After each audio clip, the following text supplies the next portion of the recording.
नमस्कार साथियों, आज हम जानेंगे इंग्लिश लिटरेचर से रिलेटेड बेसिक टर्म्स और बेसिक कॉन्सेप्ट क्या क्या हैं, वो सारी चीज़ें जानेंगे। इसी क्रम में आज हम जो पहली चीज़ है वो जानेंगे कि पोइट्री क्या है। Poetry is a form of literary expression. ये एक लिटरेरी एक्सप्रेशन है। लिटरेचर में आप अपनी अभिव्यक्ति किस प्रकार से करते हो उसका एक फॉर्म है, रूप है, दैट कन्वेज, जिसमें बताया जाता है आइडियाज़ को। आइडियाज़ बताए जाते हैं, इमोशंस, भावों को बताया जाता है, एंड एक्सपीरियंसेस, आपके जो अनुभव हैं उनको बताया जाता है। और जो सबसे ज़्यादा इंपॉर्टेंट है वो है थ्रू रिदम।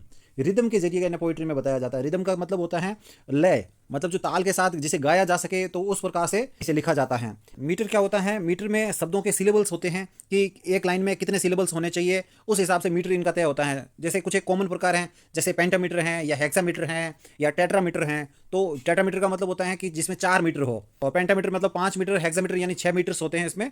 तो वो होते हैं मीटर्स। हम आगे डिटेल में जानेंगे किसी और दिन। इमेजरी क्या होती है? इमेजरी के अंदर आपको चित्र बताए जाते हैं। शब्दों के जरिए आपके सामने एक पिक्चर, एक इमेज आपके सामने प्रस्तुत की जाती है।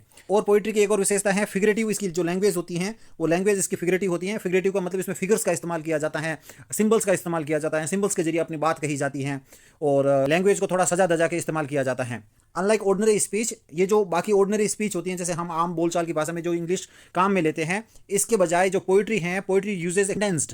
पोइट्री इस्तेमाल करती हैं कंडेंस। कंडेंस्ड का मतलब होता है जिसमें बहुत सारी चीज़ें बहुत कम शब्दों में कही जाती हैं, बहुत बड़ी बात बहुत कम शब्दों में कही जाती है।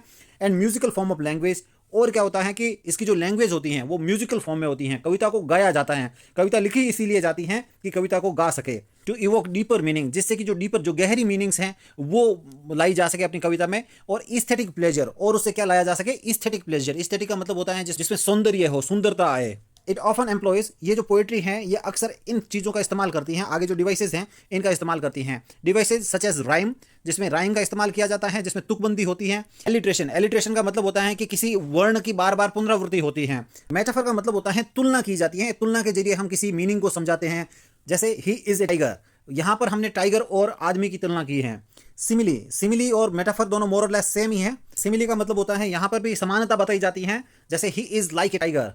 तो यहाँ पर मेटाफर और सिमिली में ज़्यादा डिफरेंस नहीं है, दोनों एक ही जैसे होते हैं। लेकिन ये जो मेटाफर होता है वो इंप्लाइड कंपैरिजन होता है, जबकि सिमिली में हम डायरेक्ट बताते हैं कि उसकी तुलना इससे की गई है।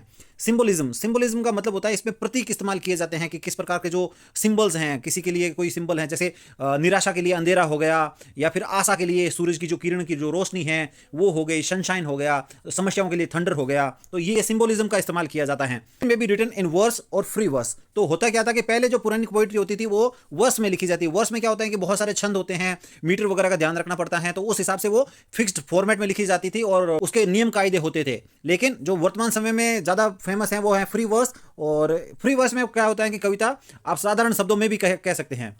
Focuses not only on what is said.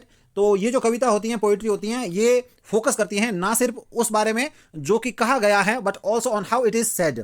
जबकि इस बारे में भी बात की जाती है कि ये किस तरीके से कहा गया है। The primary aim of poetry is to steer the reader's imagination and emotions rather than to narrate events in a straightforward manner.